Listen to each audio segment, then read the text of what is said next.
ये जो साहब के द्वारा प्रदत्त शिव गुरु की शिष्यता है, आज की जो यह शिव शिष्यता है, इसके पृष्ठभूमि, व्याप्ति, उद्देश्य, प्रयोजन क्या है, क्या चाहा है साहब ने हमसे, आपसे, पूरे त्रिभुवन से। वह शिव मूर्त हुआ है साहब श्री हरिंद्रानंद जी, जो डिप्टी कलेक्टर के रूप में दिखे यहां, लेकिन आध्यात्मिक जगत में शिव के सिर से वह द्वितीय महेश्वर ने क्या चाहा, क्या पृष्ठभूमि है। अपने गुरु भगवान शिव के चरणों में प्रणाम करता हूँ। प्रणाम है इस कालखंड के प्रथम शिव शिष्य साहब श्री हरिंद्रानंद जी एवं इस कालखंड की प्रथम शिव शिष्या दीदी नीलमानंद के चरणों में प्रणाम। यहाँ उपस्थित आप सभी भाई बहनों के चरणों में प्रणाम है। ये आयोजन इस उद्देश्य से किया गया है कि हजारों साल से जो हमारे धर्म शास्त्रों में हमारे ऋषि मुनियों ने कहा कि शिव आदि गुरु हैं, गुरुओं के गुरु हैं, जगत के गुरु हैं।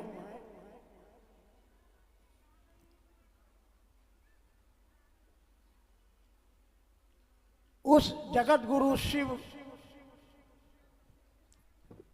की शिष्यता हम कैसे उनको अपना गुरु बना सकते हैं, क्यों बनाएंगे, इस बात को समझने और समझाने के लिए हम आए हैं। यहाँ सिनेमा देखने नहीं आए हैं, हम यहाँ आए हैं सीखने के लिए आए हैं। आपने सुना किसी से कि अमुक गुरु बहन बड़ा सुंदर कॉफी बनाती हैं या सब्जी बनाती हैं, ये जानकारी है, ये सूचना है। अब आपके मन में ये चाहत पैदा होगी कि कैसे बनाती हैं। आप जाकर के दीदी से पूछिएगा, दोस्ती गांठिएगा इस मनसा से कि हम भी ऐसी सब्जी बनाए कि लोग अंगूठा चाटने को विवश हो जाए। हम भी सुना है, शास्त्रों ने कहा कि वो शिव गुरु है, गुरुओं का गुरु है, जगत का गुरु है।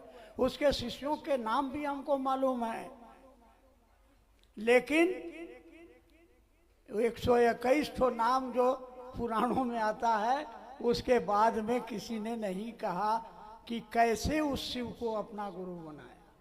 कहा लोगों ने कि गुरु सकल उपचारा, कहा लोगों ने गुरु पल पल के उपाय हैं, कहा लोगों ने हमको सूचना है, लेकिन हमको आपको समझ नहीं है। इस बात की जानकारी के लिए हमारे वरेण्य गुरु भ्राता साहब श्री हरिंद्रानंद जी के द्वारा एक पुस्तक लिखी गई, आओ चलें शिव की ओर, जिसमें आपको मिलेगा कि आज से 10,000 साल पहले शिव की पूजा होती थी पशुपति के रूप में, भक्ति के रूप में, भक्त के रूप में। ऋग्वेद में उनको रुद्र कहा गया, फिर और वेदों में 108 उपनिषद, 18 पुराण, महाभारत, वाल्मीकि रामायण, रामचरितमानस, इन सभी पुस्तकों में लिखा गया। सबको पता है कि तुम त्रिभुवन गुरु वेद बखाना, गुरु शंकर रूपिणो। लेकिन हमारे आपके जीवन में वो महादेव केवल पूजा का विषय बन के रह गया। जानकारी में है, किताबें कह रही हैं, लेकिन हमारे आपके दिलो दिमाग में वो नहीं आ सका। कौन सा रूप? उनका ज्ञानदाता स्वरूप, दक्षिणामूर्ति, पंचानन, सदाशिव, ये उनके ज्ञानदाता स्वरूप है। कैसे उनसे ज्ञान लिया जाए, क्यों लिया जाए, क्या फर्क पड़ता है? शिव की पूजा करते हैं, हमारी मनोकामनाएं पूरी हो जाती हैं और हम इसी में खुश रह जाते हैं, सोचते नहीं हैं। ये समझ नहीं पैदा होती है, ये गुरु समझ देते हैं। क्या समझ देते हैं? तो चलिए आइए, शिव की शिष्यता। शिव की शिष्यता, वह शिव क्या करता है? शिव के बहुत सारे अर्थ, वो करते क्या हैं? वह शिव, स्पष्ट शब्दों में कहा गया, शिवाय शिवदाय च। इसको ऐसे समझिए, हमने सुना है कि पारस पत्थर लोहे को सोना बना देता है। जो सोना बनता है वो पारस नहीं बनता है। लेकिन शिव गुरु जब आपके होते हैं तो वो अपने जैसा आपको बनाते हैं और आपको कल्याण भी करते हैं। वो आपको कल्याणकारी बना देते हैं, आपका कल्याण भी करते हैं, आपके जीवन के दुखों को दूर करते हैं। सकल उपचारा, लौकिक कामनाएं हो या परलोक की कामना हो, दोनों क्षेत्र में वो आपकी मदद करते हैं और वो आपको अपने जैसा बना देते हैं। किंग न सिद्धते भूतले मम प्रसादात ममादृशो भवेत। इस जगत में आप जो चाहते हैं आपको मिलता है। इसका प्रमाण आपका अनुभव, आज का अनुभव है। जिस किसी ने आपके बीच में, आपके गांव में, घर में, शहर में सुना होगा, पता कीजिएगा। किसी ने कहा होगा अगर मेरे बेटे की नौकरी लग जाएगी तो मैं चर्चा कराऊंगा या कराऊंगी। किसी ने कहा मेरी बेटी की शादी हो जाएगी तो चर्चा कराएंगे। होती है कि नहीं? महादेव शरीर में नहीं है, वो सुनता है कि नहीं? तो मैं कितना भाग्यशाली हूं। किताब में 121 ठो का नाम केवल था और यहाँ इतने लोग बैठे हुए हैं। महादेव ने क्या किया? आप किसी की बेटी हैं, किसी की बहन है, किसी की पत्नी है, किसी की माँ है, किसी की दोस्त, किसी की दुश्मन है। लेकिन इस सभा में बैठे हुए आपसे अगर मैं पूछूं आप कौन हैं? आप कौन हैं? अरे शिव की शिष्या, शिव के शिष्य हैं। आप धरती पर जाइएगा, मरने के बाद भी जाइएगा, लोग पूछेगा आप कौन है, तो जवाब क्या होगा? शिव के। आपकी पहचान बदल गई ना? पत्थर ने आपको सोना बना दिया ना? अरे पहले आप कुछ थे जिसकी कोई औकात, कोई मतलब नहीं था, लेकिन शिव शिष्या के रूप में आप जाते हैं, किसी अनजान आदमी को रोकते हैं, भाई जी प्रणाम, और वो आदमी रुक जाता है। आपने शिव को गुरु माना है भैया? चचा जी आपने शिव को गुरु माना है? आपका बेटा आपकी बात नहीं मानता है, आपकी पत्नी आपकी बात नहीं मानती है, और एक अनजान आदमी आपकी बात मान के शिव को गुरु मान लेता है। ये पावर आप में आया है। आप प्रणम्य हैं, आप प्रणम्य हैं। आप में शक्ति उतरी कि नहीं उतरी? शिव ने आप में अपना बल उतारा कि नहीं उतारा? अपनी ताकत उतारी कि नहीं उतारी? आइए बात करते हैं, समय बहुत कम है। उस महादेव के बारे में हमारे वरेण्य गुरु भ्राता ने, हम ये क्षमा चाहेंगे, समझाने के लिए कहना पड़ जाता है। जब वो विद्यार्थी थे, मैं उनका प्रोफेसर था, मुझको साथ में जबरदस्ती ले जाते थे श्मशान में, कब्रिस्तान में। उस समय के हरिंद्रानंद के मन में था चमत्कार। आओ चले, अनमिल आखर किताब पढ़िएगा कि उस समय जो चमत्कार हम लोग बैठ के किया करते थे, वो कहानी वहाँ आपको पढ़ने को मिल जाएगी। तो चमत्कार 15 वर्षों तक साहब श्री हरिनानंद जी ने तरह तरह के शरीरी गुरुओं को, जो ये बहुत पहुँचे हुए अघोड़ी हैं, तांत्रिक हैं, ये जगत गुरु हैं, ये सदगुरु हैं, ऐसे गुरुओं के बीच 15 साल जिंदगी के बिताने के बाद 1974 की आधी रात गांगी श्मशान में विचार करते करते एक विचार आया। ये कहानी मैं इसलिए समझा रहा हूं कि आप सीखिए, इसको अपने जीवन में उतारिए। किसी ने रेलगाड़ी बनाई है तो अब रेलगाड़ी आप नहीं ना बनाइएगा, अब रेलगाड़ी पर चढ़िएगा ना। तो साहब ने शिव को कैसे अपने जीवन में उतारा, और उतार कर क्या किया उन्होंने, क्या किया उन्होंने, और आप क्या कर रहे हैं, इस फर्क को समझिए और जहां भूल है उसको सुधारिए। इसलिए ये कहानी सुनाना ये समझ पैदा करने और करने के लिए कहा जा रहा है। तो उन्होंने विचार किया, ख्याल में आया, सारे शरीरधारी गुरु कहते हैं कि गुरु भगवान होता है, और श्लोक याद आया, गुरु ब्रह्मा गुरु विष्णु वगैरह वगैरह। ये भगवान क्या होता है, ये परमात्मा क्या है, तो पिताजी से सुना था, शिव को ईश्वर या परमात्मा कहते हैं। और तत्क्षण उन्होंने मन में एक संकल्प लिया। वहाँ कोई गुरु नहीं था, शरीर में कोई मंत्र नहीं थी, स्मशान में थे, नहाने धोने का झंझट नहीं था, यानी पवित्रता। इस कहानी से ये समझ में आती है कि आप कभी भी कहीं भी किसी भी स्थिति में शिव को गुरु मान सकते हैं। नंबर 1। नंबर 2, कोई श्रद्धा नहीं थी, कोई विश्वास नहीं था। हमारे शास्त्र कहते हैं श्रद्धावान लभते ज्ञानम। अगर आपके मन में श्रद्धा नहीं है, विश्वास नहीं है, आपको गुरु से ज्ञान नहीं प्राप्त होगा। साहब ने उस महादेव के बारे में कहा कि आप तो शरीर में हो नहीं, हमको मंत्र कौन देगा, हम पूछने जाएंगे, जिज्ञासा होगी, कौन समाधान करेगा। लेकिन मेरा गणित कहता है, इसलिए मैंने संकल्प क्या किया, संकल्प लिया। संकल्प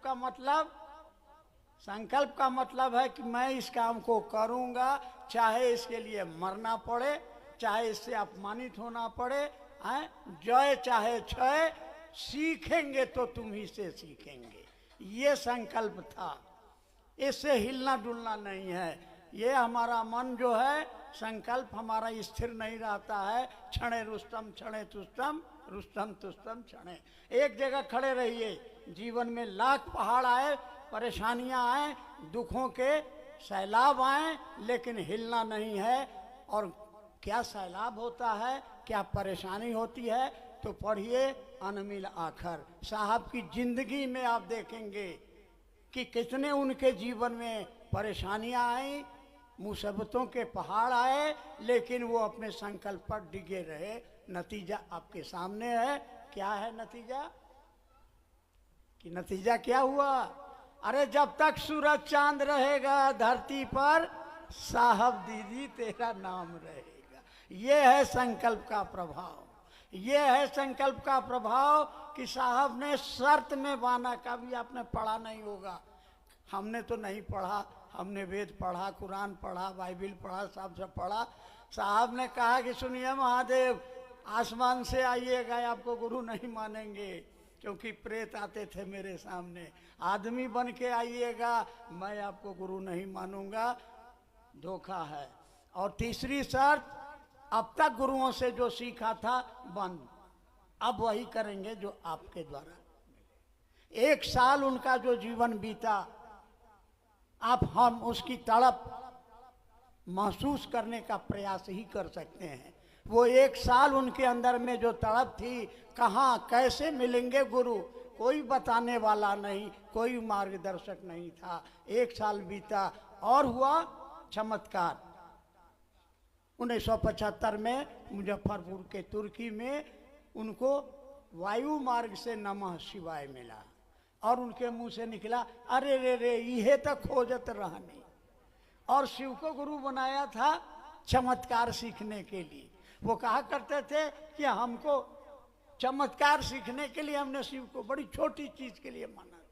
महादेव ने कुछ नहीं कहा, कोई आदेश प्रदेश नहीं, लेकिन एक शक्ति दे दी, चमत्कार होने लगे। 8 वर्षों में इतने चमत्कार हुए, तो उनको ज्ञान मिला। ज्ञान माने समझ। समझ क्या मिला? आपको भी हमको भी समझ आया नहीं है, उनको समझ आ गया कि ये बड़े अच्छे गुरु हैं। अब अच्छे और बुरे की पहचान, अच्छे और बुरे की पहचान क्या है? तो पहचान है, जो प्रेत होते हैं वो दूसरों को दुख देते हैं। वो आदमी के शरीर में हो, अगर कोई किसी को दुख दे रहा है, वो अपना भाई ही क्यों नहीं, 1 इंच जमीन के लिए 15 साल मुकदमा लड़ रहा है, वो आदमी है, प्रेत है। जो दूसरों को प्रेत दुख देता है वो प्रेत है, जो दूसरों को सुख देता है वही भगवान है।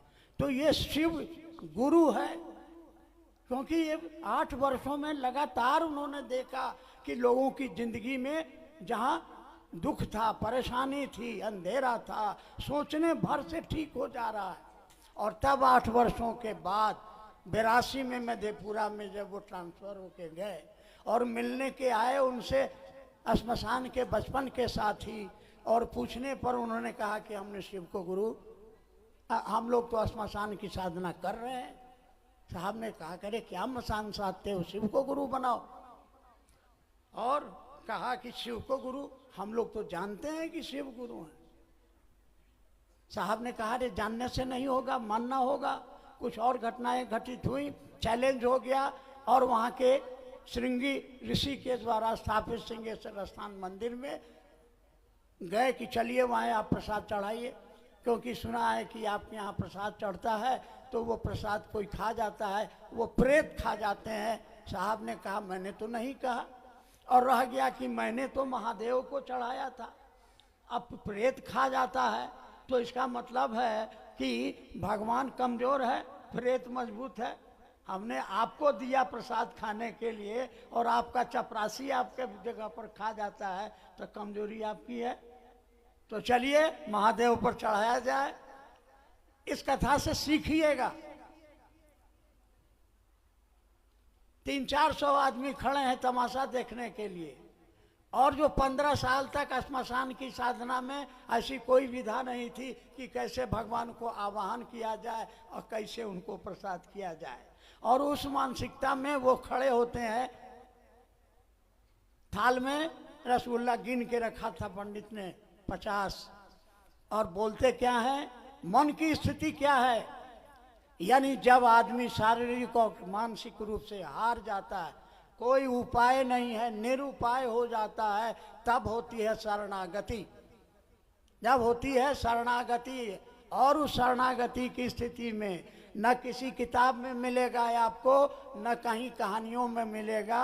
हमारे वरण्य गुरु भ्राता ने क्या कहा, बुढ़ाओ इज्जत रखी हो।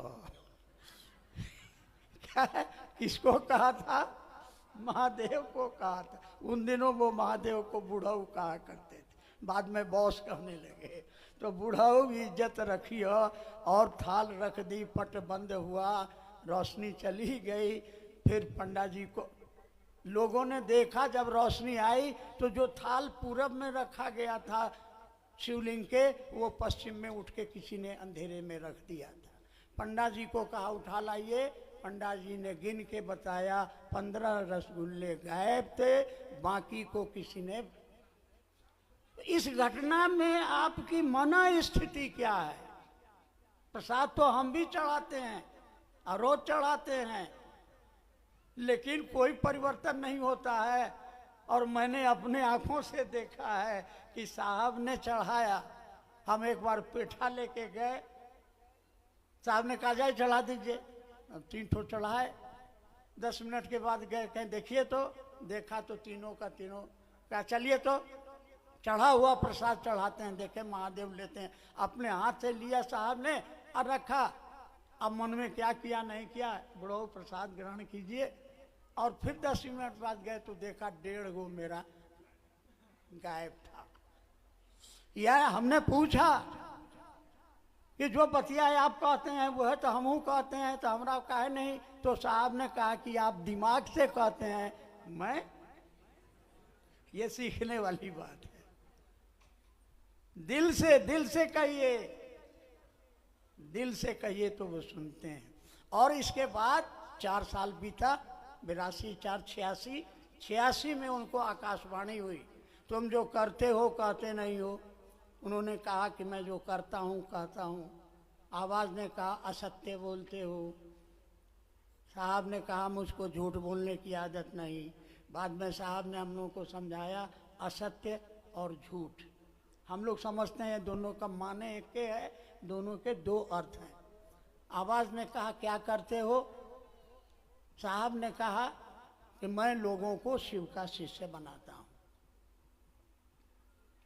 आवाज़ ने कहा करने के लिए क्या कहते हो। और साहब की समझ में आ गया, चुप लगा गए, क्योंकि उन दिनों वो लोगों को कहते थे कि शिव को गुरु बनाओ, पलती मारो, वहाँ सहस्रार चक्र पर महादेव का ध्यान करो, नमः शिवाय से प्रणाम करो। और जब पूछा गया क्या करते हो तो कहा मैं लोगों को शिव का शिष्य बनाता हूँ। ये सीखने वाली बात है, ये मार्केबल बात है। करते क्या हो? शिव शिष्य बनाता हूँ। करने के लिए क्या कहते हो? तो चुप लगा गए। तब आवाज ने कहा जो करते हो वही लोगों को करने के लिए कहो। यह आदेश हो गया। इस पर भी साहब चुप नहीं रहे। उन्होंने कहा क्या महादेव को प्रचार की जरूरत है? और तब एक वाक्य सुनने को मिला जिसको सुनते ही उनकी समझ में आ गया कि ये मंत्र क्या है, ये तंत्र क्या है, ये गुरु क्या है। ये सारी चीजें एक क्षण में आकाश में अंधेरे में चमकने वाली बिजली की तरह कौंध गया। बात समझ में आ गई। मजिस्ट्रेट साहब चाय लेके आए, बातें सारी उनको सुनाई और वह वाक्य दोनों आदमी, मजिस्ट्रेट रस्तोगी साहब और हमारे वरेण्य गुरु भ्राता, कहते हैं कि हम लोग दोनों भूल गए, आज तक याद नहीं पड़ा। खैर जो हो तो चल पड़ा। हम लोगों पर यही बात लागू है। हम लोग जो कहते हैं वो करते नहीं हैं। क्या क्या कहते हैं? अभी हम क्षमा के साथ माने आप कहते हैं महादेव को प्रणाम, और आप 15 साल से 5 साल से और अभी शिव को बुलाइए। पहला सूत्र में हम आपको, साहब ने हमको आपको क्या दिया कि बोलिए, सोचिए, हे शिव आप। अब प्रणाम करने के समय कहते हैं महादेव को प्रणाम। किसको प्रणाम कर रहे हैं? कौन है महादेव? अरे कौन है महादेव? फिर देख लीजिए, 15 साल 20 साल 25 साल पुराना शिव शिष्य कौन है महादेव? बगल में बैठे हुए हैं हमारे, मगल लीजिए को मेरा बेटा है। ये कौन है? तो कहेगा मेरा बेटा। बोलिएगा बेटा खाली, फिर महादेव। अरे मेरा महादेव, ये मेरा, मेरी पत्नी, मेरा बेटा, मेरा जूता, मेरी चप्पल। दूसरे का चप्पल पहन लीजिए, आपका चप्पलवा नहीं बोलेगा, आपका दिमाग बोलेगा ये हमारी चप्पल नहीं है, ये मेरी चप्पल नहीं है। ये आपके दिमाग में ये बैठेगा, कैसे बैठेगा? महादेव मेरा है। अभी आप चर्चा में कहते हैं ना कि अपने महादेव को छोड़ मेरे महादेव को पकड़। साहब ने क्या संदेश दिया?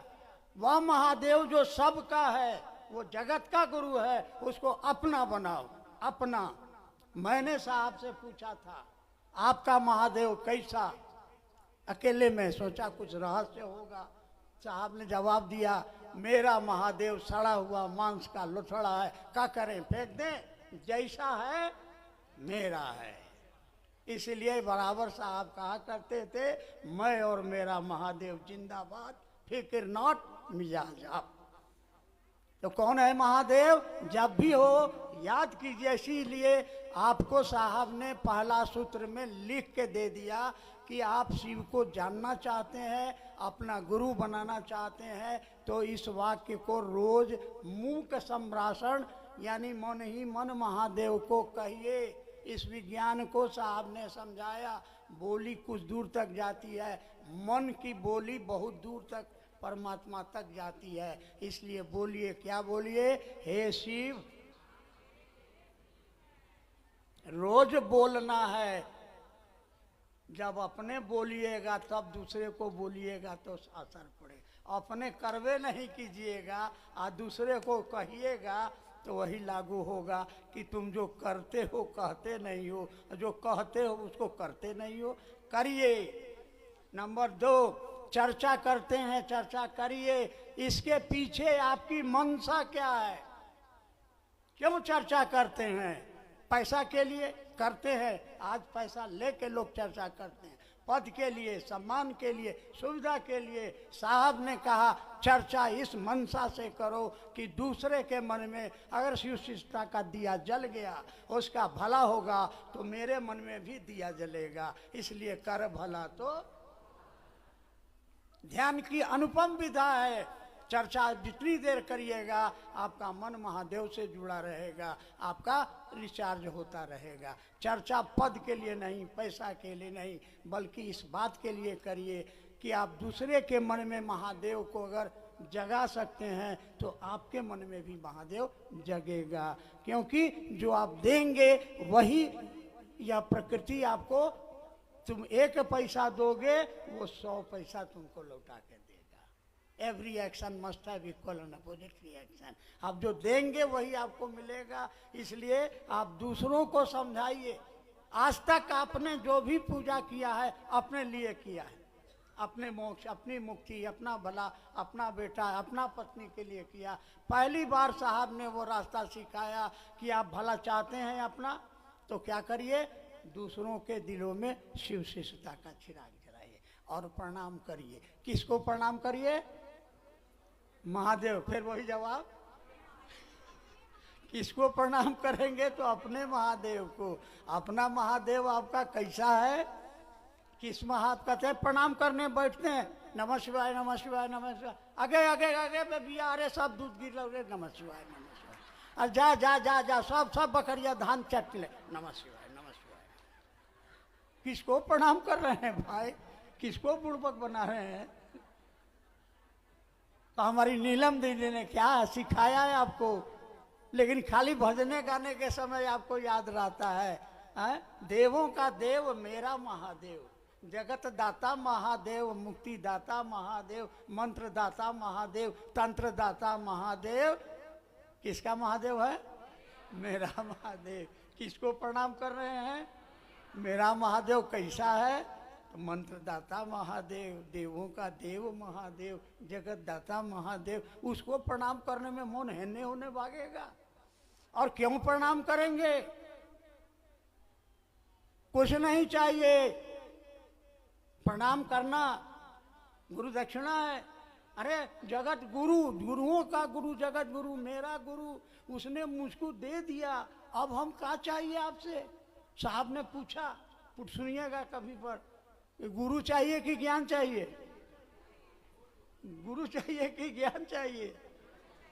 तो जब गुरुए हमको मिल गया तब ज्ञान लेके क्या करेंगे? यही ज्ञान रहे जिंदा। इसलिए हमेशा याद रखिए, साहब की वाणी है, भूल गया सब कुछ, याद नहीं अब कुछ, डॉट डॉट डॉट, मगर एक बात नहीं भूली, dot dot dot, I love you. हे महादेव, मैं आपसे, तो महादेव से कैसे प्यार करेंगे? ये 3 सूत्र आपके मन में शिव के लिए प्रेम पैदा करने का तरीका है। इसलिए 3 सूत्रों का पालन ईमानदारी से करिए। तो नीलम दीदी ने कहा, मैं तुम्हारे मार्ग के कांटों को चुन दूंगी। कंडीशन है ईमानदारी से, पद के लिए नहीं, पैसा के लिए नहीं, सम्मान के लिए नहीं, सुविधा के लिए नहीं, लोगों के दिलों में शिव की शिष्यता का चिराग जले।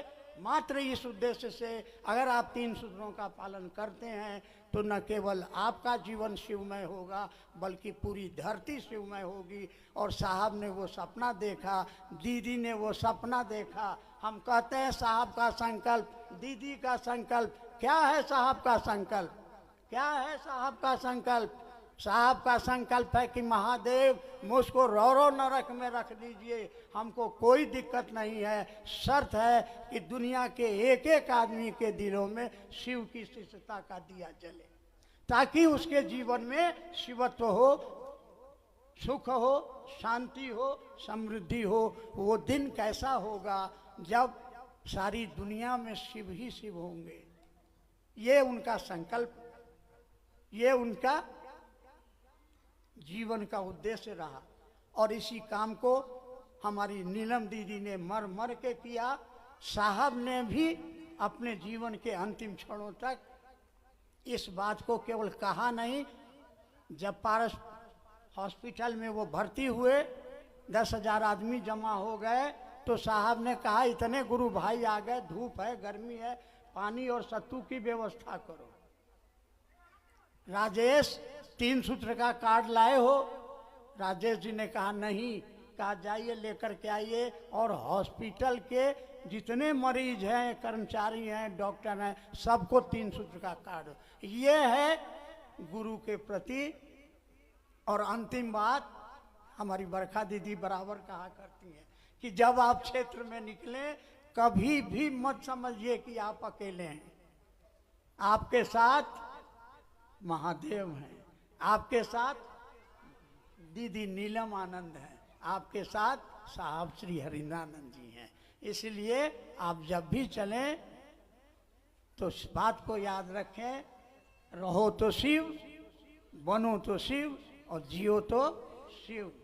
धरती पर रहो लेकिन धरती का होके मत रहो। इन्हीं शब्दों के साथ उम्मीद करता हूं कि साहब दीदी के इस संकल्प को, यानी लोगों के दिलों में शिव शिष्टता के चिराग को जलाने के लिए क्या करेंगे?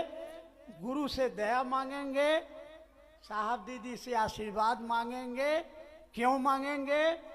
भजन आप लोग गाते हैं, करते तुम ही हो, कराते तुम ही हो, नाम मेरा हो रहा है।